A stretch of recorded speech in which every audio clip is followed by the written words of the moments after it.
So if you want to fix Gora Live not working problem or not opening problem, this is how to fix it, or this is how to go about with it. First of all, tap on your settings app. Then you tap on app and notifications. Tap on see your apps. After that, search for the Gora Live app. So when you can't find it, just try to search for the app name over here. So in this video, I'm going to use this demo app to replace the Gora Live app. So we tap on it, then you tap on force stop, tap on OK. After that, tap on notifications, turn on the notifications, and make sure the background data is also turned on. After that, tap on the permissions and make sure every permission is allowed.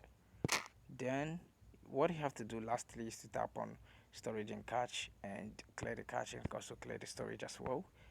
And then you go back. So lastly, what you have to do is to go to your Google Play Store.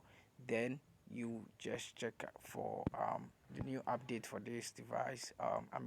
For this app. So after updating the app, what you have to do next or lastly is to restart your device. So you just tap on the restart or reboot. Then you tap on OK. Thanks very much. I hope this video has really helped you. If you really have any question, just drop it in the comment section below. Thank you. See you in the next one.